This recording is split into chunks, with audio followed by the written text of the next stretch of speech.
সাতজন মিলে তোমার বাড়িতে নামাজের মুসাল্লা বিছিয়ে জামাতে নামাজ আদায় করব।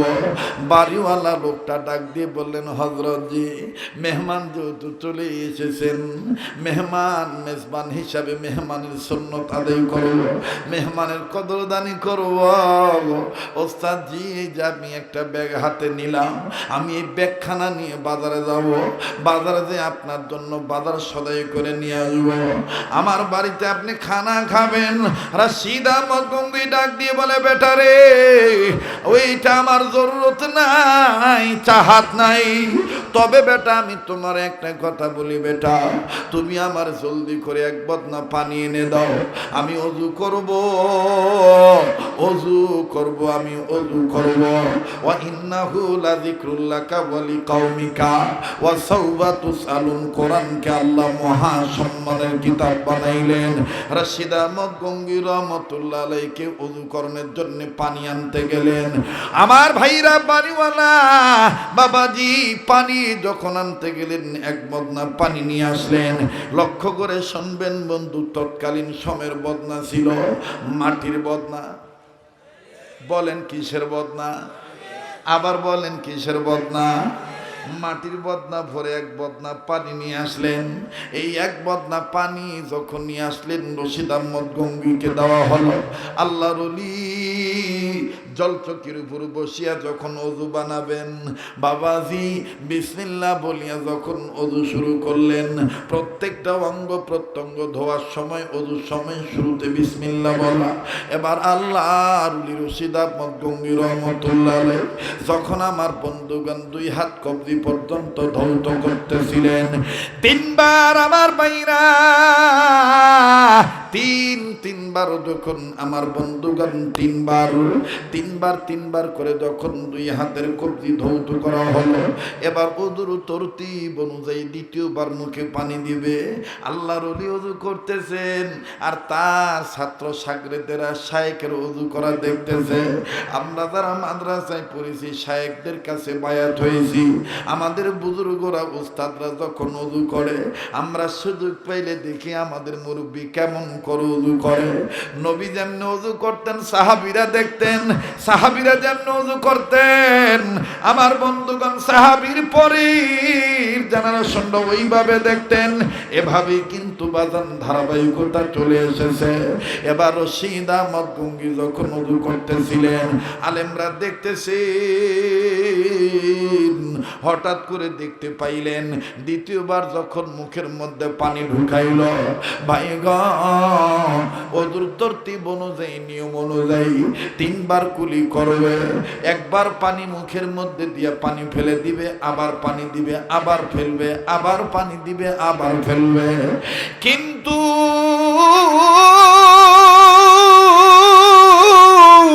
আল্লাহর ওলি রশিদ আহমদ গঙ্গুই রাহমাতুল্লাহি আলাইহি আমার বন্ধুগণ একবার পানি দিলেন মুখের মধ্যে, পানি আর মুখের মধ্যে থেকে বের করতেছেন না। পানিটা দেওয়ার পরক্ষণেই রশিদ আহমদ গঙ্গুই কেমন জানি মানুষ বিষ খাইলেই অথবা বিষ ক্রিয়া আক্রান্ত হইলে মানুষ যখন বিষ থেকে বাঁচার জন্য ছটফট করে, কখনো নিজের চুল নিজে আমার বন্ধুগণ এরকম করে হাত দিয়ে খামসা খামজি করে, নিজের গালের মধ্যে গোস্তগুলো নিজেই এরকম করে খামসা খামজি করে। নজর করে দেখা গেল রশিদ আহমদ গঙ্গুই রহমতুল্লাহ আলাইহি এইভাবে নিজেকে নিজে আমার বন্ধুগণ খামসাইতেছেন, যন্ত্রণা থেকে বাঁচার জন্য আল্লাহর ওলি চেষ্টা করতেছেন। ও বাবাজি, উম্মতের উলামায়ে কেরামগণ লেখেন, আল্লাহর ওলি রশিদ আহমদ গঙ্গুইর চোখ দুটি লাল বর্ণ হয়ে গেল, মুখ কালো বর্ণ হয়ে গেল, প্রচন্ড ঘামতেছেন। ওযু আর তিনি করতেছেন না, শুধুমাত্র ছটফট ছটফট করতেছেন। ভাইগণ হঠাৎ করে আল্লাহর ওলি রশিদ আহমদ গঙ্গুই রহমতুল্লাহ আলাইহি এই পানিটা মুখ থেকে ফেলে দিলেন। পানিটা মুখ থেকে ফেলে দিয়ে বাবাজি ডাইন পায়ের বৃদ্ধাঙ্গুলি দিয়া ওই মাটির বদনার পানিটা ধাক্কা দিয়ে ফেলে দিলেন। বদনাটা পড়ে গেল, বদনার নল দিয়ে মুখ দিয়ে সব পানি বের হয়ে গড় গড়ে চলে গেল। এবার আল্লাহর ওলি রশিদ আহমদ গঙ্গী রহমতুল্লাহ আলাইহি হাত দিয়ে ইশারা করে উপস্থিত হাজরানে মজলিসে যারা আলেম ছিলেন ডেকে ডেকে বলতেছেন, তোমরা আমার কাছে আসো, আমার নিকটে আসো, তোমরা আমার চতুর্পাশে দাঁড়াও, দাঁড়াইয়া তোমরা আল্লাহর নামে জিকির করো, লা ইলাহা ইল্লাল্লাহু, লা ইলাহা ইল্লাল্লাহু, লা ইলাহা ইল্লাল্লাহু। পড়েন না, লা ইলাহা ইল্লাল্লাহু, লা ইলাহা ইল্লাল্লাহু মুহাম্মাদুর রাসূলুল্লাহ, লা ইলাহা আযল, লা ইলাহা আরো ধরে, লা ইলাহা ইল্লাল্লাহ, জোরে লা ইলাহা। বাইগো যার দিলে নাই নবীজির প্রেম, তার সনে নাইলে না দেনা। কথা বলেন ঠিক কিনা? যার দিলে নাই নবীজির প্রেম, তার সনে নাইলে না দেনা। তোমার আমার আপন যিনি, তিনি ঘুমাই মদিনা, লা ইলাহা আযল, লা ইলাহা ইল্লাল্লাহ, আযল, লা ইলাহা আরো জোরে, লা ইলাহা ইল্লাল্লাহ, আযল, লা ইলাহা ইল্লাল্লাহু ইল্লাল্লাহ ইল্লাল্লাহু ইল্লাল্লাহ, লা ইলাহা ইল্লাল্লাহ, লা ইলাহা ইল্লাল্লাহ, জোরে লা ইলাহা। বাইগো যার দিলে নাই নবীজির প্রেম, তার সনে নাইলে না দেনা। বলেন, যার দিলে নাই নবীজির প্রেম, তার সনে নাইলে না দেনা। তোমার আমার আপন যিনি, তিনি ঘুমায় মদিনা, লা ইলাহা আরো জোরে, লা ইলাহা ইল্লাল্লাহ, লা ইলাহা। বাইগো রিক্সা চলে না চালক সারা, নৌকা চলে না মাঝি সারা, দুনিয়া চলে না আল্লাহ ছাড়া, জোরে দুনিয়া চলে না ছাড়া, মুমিন চলে না ইমান সারা, লা ইলাহা ইল্লাল্লাহ, জোরে লা ইলাহা লা ইলাহা ইল্লাল্লাহু মুহাম্মাদুর রাসূলুল্লাহ সাল্লাল্লাহু আলাইহি সাল্লাম। এবার ভাইরা আমার, বন্ধুগণ, গঙ্গী রহমতুল্লাহি আলাইহি আলেমদেরকে বললেন, তোমরা জলদি করে লা ইলাহা ইল্লাল্লাহ জিকির করো। সবাই সম্মিলিতভাবে লা ইলাহা ইল্লাল্লাহ জিকির করা শুরু করলেন। এক পর্যায়ে বাজানরি রশিদ আহমদ গঙ্গী রহমতুল্লাহি আলাইহি দুই হাত উপরের দিকে উঁচু করিয়া আল্লাহকে ডাক দিয়ে বলেন, আল্লাহ, ওই কবরওয়ালার কবর আযাব তুমি মাফ করে দাও, ওই কবরওয়ালার কবর আযাব তুমি মাফ করে দাও। মনে রাখবেন কথাটা, ভালো কাজে জান্নাত মিলবে, মন্দ কাজে। পয়েন্ট ভুলবেন না কিন্তু। লাইন ঠিক আছে তো? কথা লাইন ঠিক আছে তো?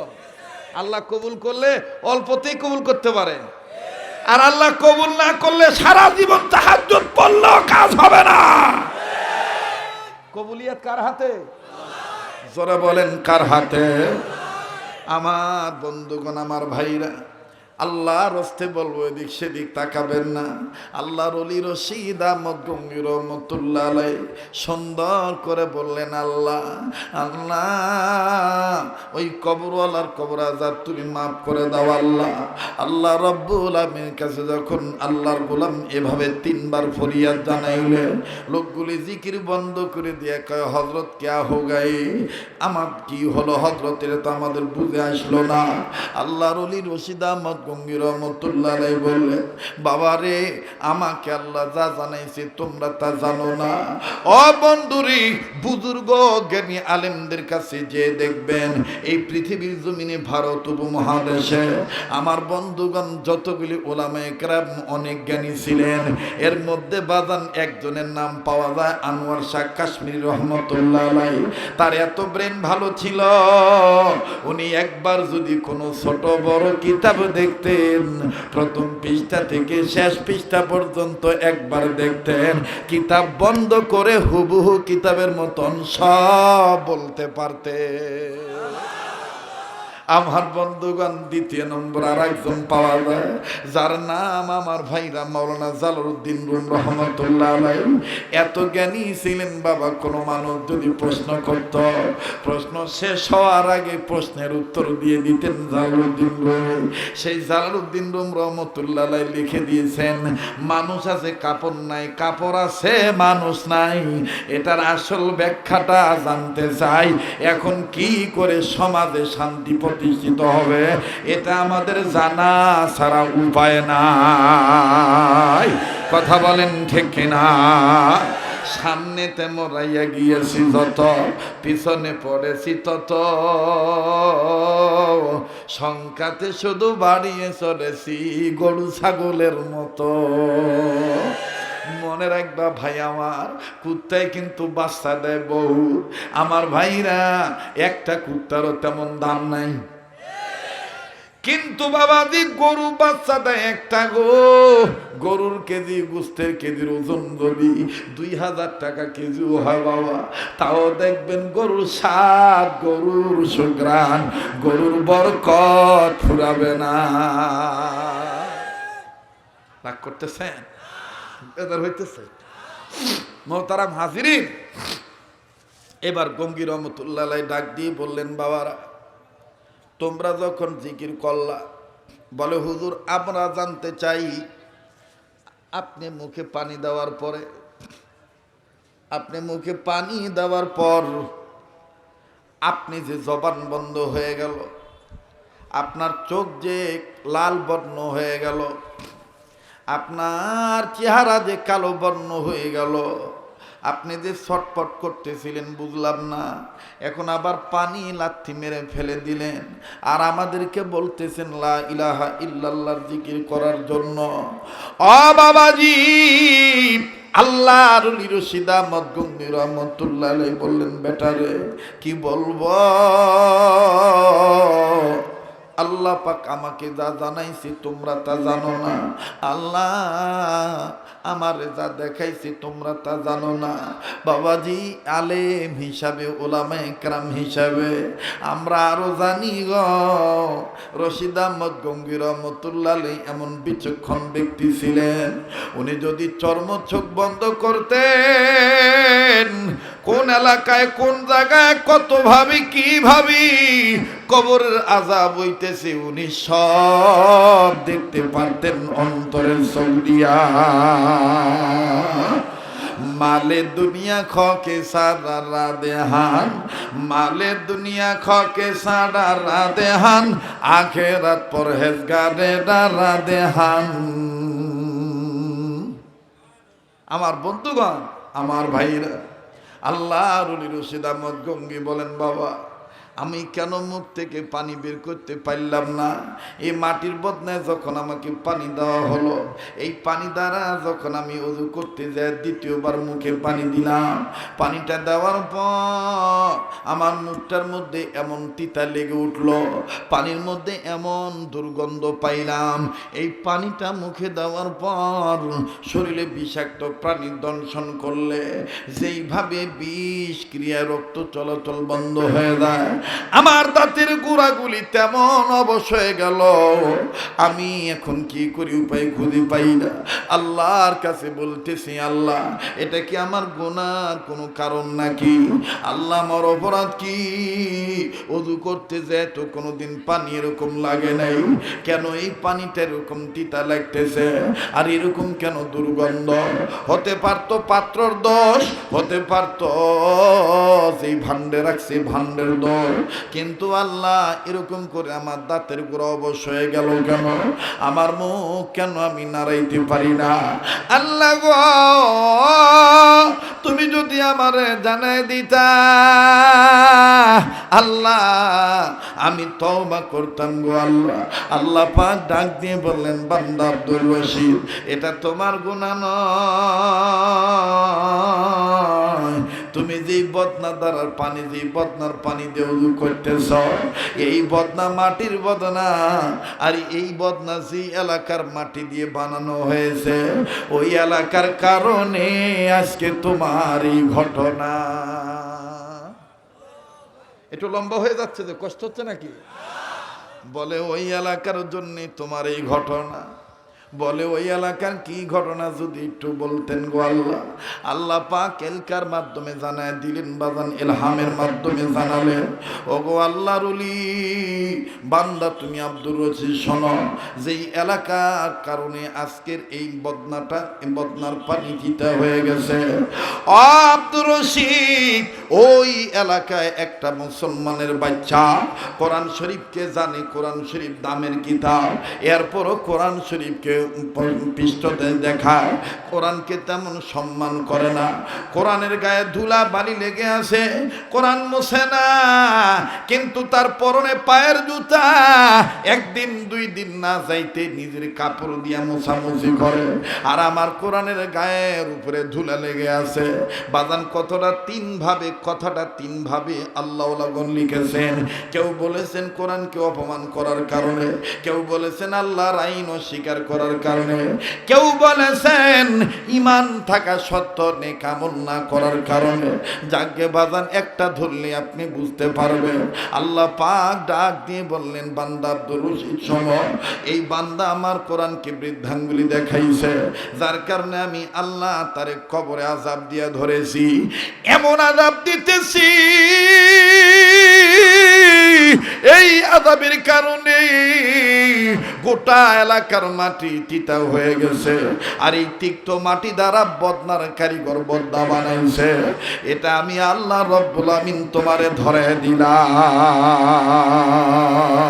কেননা তুমি নেককার বান্দা। ভাইজান কথাগুলো বলতে গেলে আর একটু খুলুম খোলা বলতে হয়।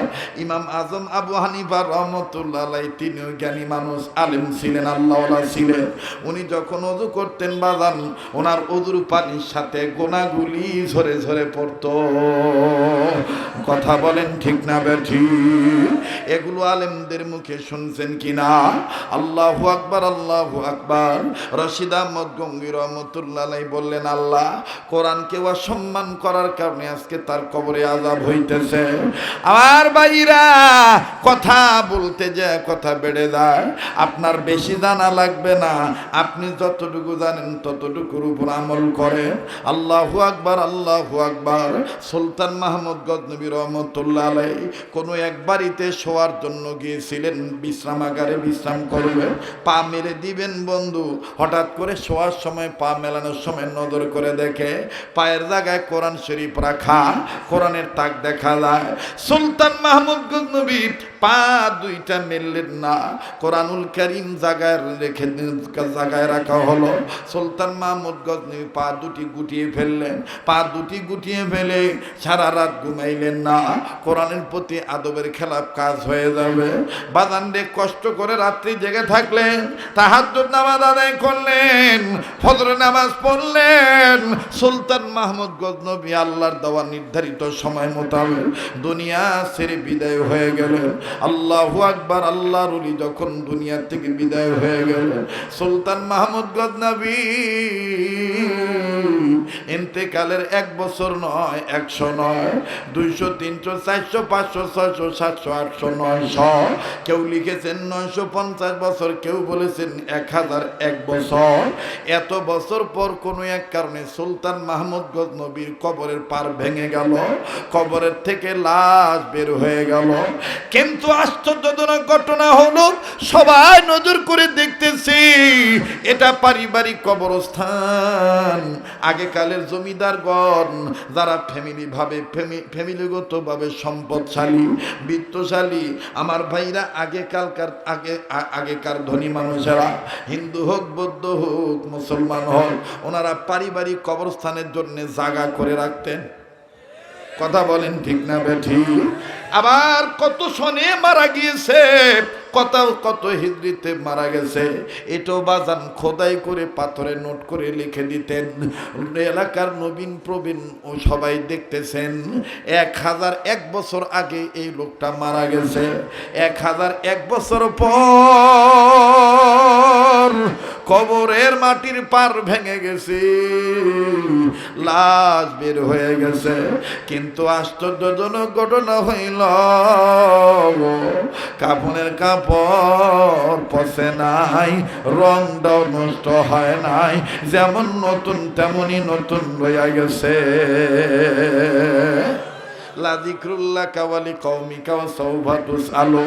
বাবাজি এলাকার লোকেরা ডাক দিয়ে বলতেছিলেন, আমরা একটু এই লাশটা দেখতাম, কাপড় পচে নাই, ভালো কথা, লাশ কেমন আছে?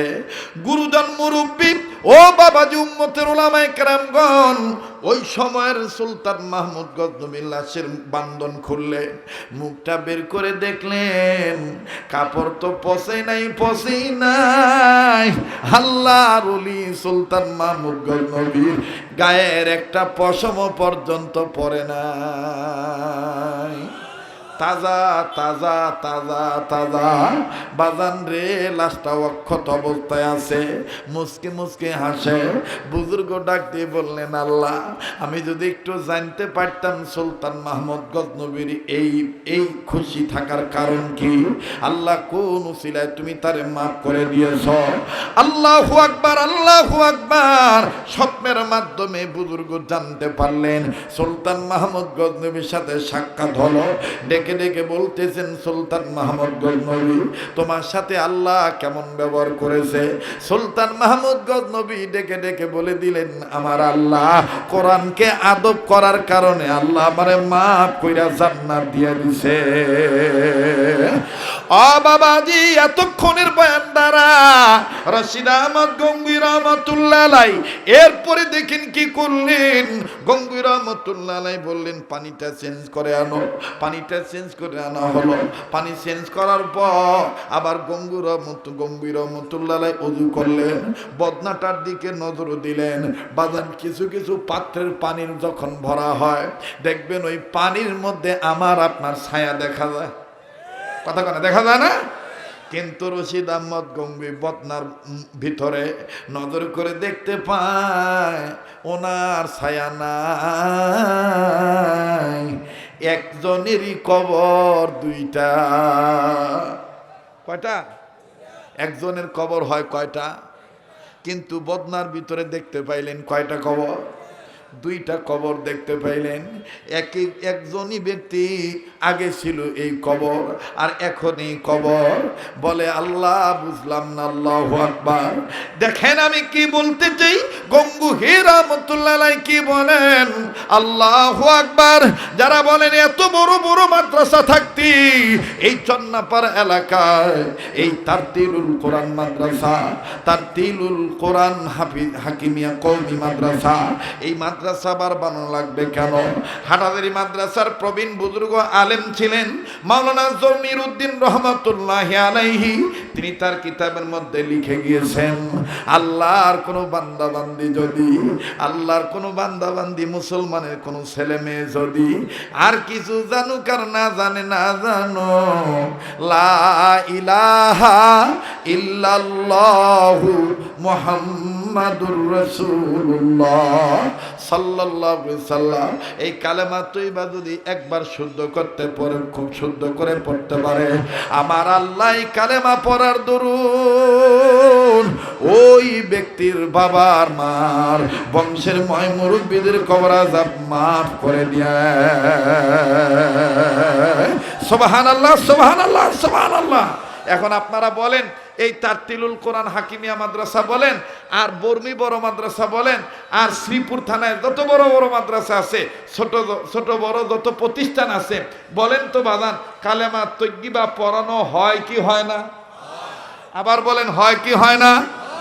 এই মাদ্রাসা শুধু কালেমা তৈয়্যিবা না, কালেমা তৈয়্যিবা পড়ার পরেও কোরআনের হাফেজ হয়ে গেছে। 4 জন ছেলের মাথায় পাগড়ি দেওয়া হবে নাকি বলেন? কয়জন ছেলে? আবার বলেন, হে মুসলমান, কষ্ট হইতেছে নাকি? চলে যাবেন? দোয়া করে দেব? হ্যাঁ, এই কয়েকজন যাইতেছে, আপনিও কি চলে যাবেন? একটু তাকবীর দেন তো, লিল্লাহে তাকবীর, লিল্লাহে তাকবীর। এই যে 4টা ছেলের মাথায় পাগড়ি দেওয়া হবে, ইমাম আবু আহমদ গাজালি, যাকে আমরা ইমাম গাজালি রহমতুল্লাহ আলাইহি হিসাবে চিনি, তার পুরা নাম হলো ইমাম আবু আহমদ গাজালি। ইমাম গাজালি রহমতুল্লাহ আলাইহি তিনি লিখেছেন তার কিতাবের মধ্যে, যদি কোনো মুসলমানের সন্তান হাফেজ হয়, আলেম হয়, বুজুর্গ হয়, আর তার মাথায় যখন পাগড়ি দেওয়া হয়, এই অনুষ্ঠানটা যদি কোনো মুসলমান দেখে, দেখার সময়ও যদি সে দেখতে পারে আর বলে, আহা আহা, আমার পোলাটা যদি এরকম হাফেজ হইতো, আমার নাতিরা যদি এরকম হাফেজ হইতো, আমার মাথায় যদি আমি এরকম পাগড়িটা ভরতাম। ইমাম গাজ্জালি বলে, এই আহা, এই আফসোসটাও যারা করবে দেখতে যাইয়া, আল্লাহ তাদেরকেও মাফ করে দিবে। তো সেই পাগড়িটা তাদের মাথায় পরানো হবে। আমি পারলে, ইচ্ছা করলে আগেই পরাইতে পারতাম, কিন্তু আমি শেষে করলাম কেন? আমি সবার কাছে পৌঁছায় দিতে চাই কথাটা। আপনারা কি দেখবেন? কথা কনা দেখবেন? কারা কারা এই বরকতি অনুষ্ঠানটা দেখে যাবেন ইনশাআল্লাহ? হাত তুলে দেখান তো। নারায়ে তাকবীর, ইনশাআল্লাহ বলেন আমিন। হাত নামা। ভাইজান, ওঠাউঠি করলে কষ্ট পাবো, আমি খুব কষ্ট পাবো।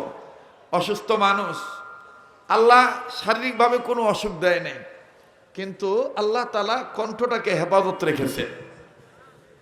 আমার ভাইরা, আমার দিক তাকান। সম্ভবত মান্যবর অতিথি এসেছেন নাকি? জি, প্রধান অতিথি নাকি? জি, মাশাআল্লাহ। আমার বন্ধুগণ, ওয়ালাইকুম আসসালাম ওয়া রাহমাতুল্লাহ। আপনি নসিহত চালু রাখেন। জি, আমার দিক তাকান। আমি যেই কথাটা বলতে চাই, একটা লোক উঠবেন না দাদা, উঠলে কিন্তু আল্লাহ নারাজ হয়ে যাবে। কথা একটাই পরিষ্কার, এবারে ভোট দেব ভাই সেই মানুষের যে মানুষ পক্ষে থাকে কোরআন হাদিসে। ওরে ভালো কাজে জান্নাত মিলবে, মন্দ কাজে জাহান্নাম। সবাই, ভালো কাজে জান্নাত মিলবে, মন্দ কাজে, কথা কয় না, ভালো কাজে জান্নাত মিলবে, মন্দ কাজে জাহান্নাম। সবাই মুসলমান, যারা মুসলমানের সন্তান হিসেবে আওয়াজ ধরে দেন, ভালো কাজে জান্নাত মিলবে, মন্দ কাজে। দেন তো কেডায় কেডায় কয় না, এই যে যারা কইব না, মনে করবে বিতে বেজাল আছে। অনেকে কইছিল ওয়াজ হইব না, এলার ওয়াজ কাটায় উনবো, দাও না, মানুষ হয় নাই। কিন্তু আল্লাহ জানে যে আমার বান্দারে আমি কোনোদিন বেইজ্জত করি নাই, অন্তত ওয়াজ মাহফিলে। কথা কন ঠিক কিনা? সন্ধ্যায় যেমন, গভীর রাইতেও তেমন, দিনের বেলাও তেমন। ওই যে আমার এক দাদাই কইছিল, দোহানের মাল বালা থাকলে আর কাস্টমারের চাহিদা থাকলে দোহানের সাড়ারে বেশি রং করতে হয় না। পরশু দিন একটা মাইকিং হই না, আমি অবাক হয়ে গেছি গা। মাইকিংটা করতেছে, 130 টাকায় যদি ব্রয়লার মুরগি পেতে চান, 130 টাকা কেজিতে নিতে পারবেন, আগে আগে এসে যান, 130 টাকায় ব্রয়লার মুরগি প্রতি কেজি নিয়ে যান। আরে কি দাম কমে গেছে গারে, কথা কয় না। ব্রয়লার মুরগির আত্মাটা কিন্তু একদম ছোট, হ্যাঁ কয়েকটা গুণ আছে। আমি খাইয়া প্রথম খাইয়া টেস্ট করে দেখছি, পরে যখন বাইরে ঢুকে গেল গা, জিনিস কু জিনিস খাওয়াইয়া আমরাই তো ফালি। বহু হাদিস আছে তোমরা মিস দেয় না, কিন্তু মানুরে খাওয়ায়, হারাম খানা খাওয়ায়। কথা কয় না? রাগ করতেছেন? বেজার হইতেছেন? বালা করে বুঝন লাগবো, উল্টা বুঝলে হইতো না। ওই যে হেড মিস্ত্রি সাত ডালে হওয়ার পরে ইডা খোয়া যিনি বাচ্চা গেছে গা আদলা 3 ফোয়া পুরা 10 ইঞ্চি, হেড মিস্ত্রি লেবারে ডাক দেখে, আরে আলগা পাবলিক লইলে আবার আলাদা মজুরি দাম লাগবো, তো তুই 2টা টেল লইস ছাদের টেনে তুই রাস্তার মধ্যে ইডা দি ফালাই দে, আর শুনিস মানুষ দীক্ষা ফালাইস। এই মরার ঘরে মরাই করছে কি, মগার ঘরের মগা হেড মিস্ত্রি কইছে মানুষ দিকে ই ফালাই, যখন মানুষ আইয়ে দুপ কইরাম ইডা ফালায়, তো 2-4 জনের মাথা যখন পইরা মাথা ভাইটা গেছে গা, চিরা ভাড়া লাগছে, এলাকার ভিত্তে একটা রুল উঠে গেছে গা, মানে গুনতন শুরু হয়ে গেছে গা, আরে হাই কি এটা বাড়ি বানাইছে না মানুষ মারার কারখানা বানাইছে, আরে দাঁড়। তো বাড়িওয়ালার যখন আটকাছে, বাড়িওয়ালা কয় দোষ আমার না, দোষ এই হেড মিস্ত্রির। হেড মিস্ত্রি কয় দোষ আমার না, দোষ লেবারের। লেবারে যখন পিটি দিতে গেছে, লেবার কথা নাই, শক্তের বক্ত নরমের জন, হ্যাঁ দিন আনি দিন খাই নুন আনতে বান্ধা পুরা, উবুত করলে ফিট, শীত করলে উবুত করলে ফ্যাট, শীত করলে ফিট, ছাল আছে চামড়া নাই, হ্যাঁ জ্বালা আছে যন্ত্রণা শেষ নাই। আমি গরিব মানুষ, আমার এখন ফিট আইবে লই আইন আপনি গো মিস্ত্রি রে, আমি হুদা কাম করি না, আমার যা কইছে আমি তাই করছি। হ্যাঁ জিগান হ্যাঁ কইছে কিনা, মানুষ দেখেই ফালাই। অন হেড মিস্ত্রি দূরের তেনে কয়, আরে মরার ঘরের মরা, তোর আমি কইছি কি আর তুই বুঝছত কি?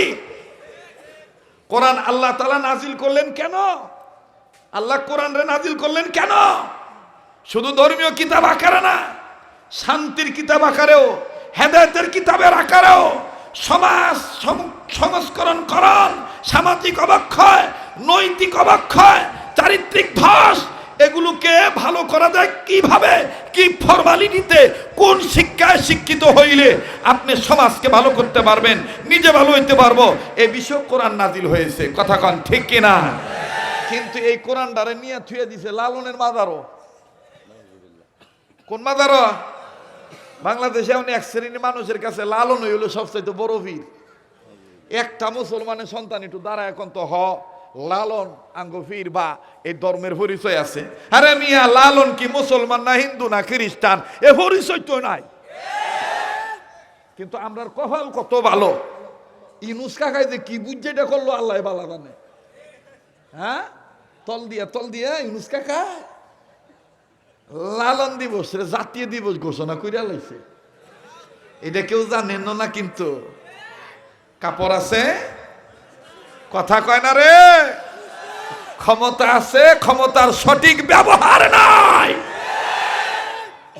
নবীজি শেষ নবী, বিশ্ব নবী মুহাম্মদ শেষ নবী, এই নবীর পরে আর কোন নবী নাই।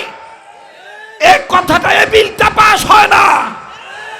কোথাকার কোন লালন ফকির সুফিবাদ কায়েম করতে কি বুঝা নিয়ে আইছে, গাঞ্জার ফোকলা বিক্রি করে শেষ করে সারা বাংলাদেশের যত জায়গায় সিফাই ইফাই জিফাই, হ্যাঁ ইতরের কাছে, বান্দরের কাছে, মেতরের কাছে, হ্যাঁ শহর বন্দরে গন্ধ যেন যেন গোতলা কাদা বিক্রি হয়, এর চাইতে দ্বিগুণ ডবল কাদা বিক্রি হয় লালনের মাজারে। কেউ ভাই কথা দি তোমরা আসতে কও, আমি এটা বানায় করতেছি। অথচ দেখবেন এই লালনের গান্ধার ভক্কে কিছু বাউল বাইরেছে, এরা আবার দেখবেন কি কায়দা করে কয়, আমার গলা তো আর অত ভালো না, আমি তারপরে একটু টেস্ট করে দেখি আর কি। দেখবেন কি কায়দা করে কয়, অরে করিলে সিদ্ধির ভোজন। কেউ হ্যাঁ গো ক্ষমতা আছে, হ্যাঁ ওরে করিলে সিদ্ধির ভোজন, ঘুচে যাবে মানবতর শান্তির কারণ। বইলাছেন গো গুরুজি সাই লালন, খাইলে সিদ্ধি বাড়িবি বুদ্ধি, খাইলে সিদ্ধি। সিদ্ধি খাইলে বুদ্ধি বাড়ে, ধ্বংস না? এই যে ভাই আইছে, ভাইয়ের ওদিকে দেখেন আমাকে বাংলাদেশে, শুধু বাংলাদেশে না, এখন গোটা পৃথিবীতে অশান্তির যতগুলি কারণ, এর মধ্যে 1 নম্বর কারণ হলো মাদক সেবন, দুই নম্বর কারণ হলো নারী পুরুষের অগাধ মেলামেশা, বেপরদায় জিন্দেগি যাপন করা। কাপড় আছে, মানুষ আছে, কি ঠিক আছে না ভাই? আমি তো আগে কইছি আমি এনে বুখারি পড়াইতাম আইছি, আমি এনে ওয়াজ করতাম আইছি। তোমার বুখারি লবে তুমি থাকো, আমরা ওয়াজ বাধা দিও না। হ্যাঁ, তবে একটা কথা হই না রেখো ভাইয়া, আজগাদের সাইড ডাউলের ভিত্তে এসির বাতাস খেয়ে বুখারি পড়াইতেছো না ভাই।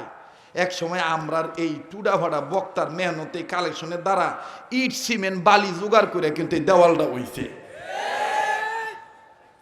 মোল্লার উসিলায় চিন্নি খায়, মোল্লা চিনে না, কথা কয় না।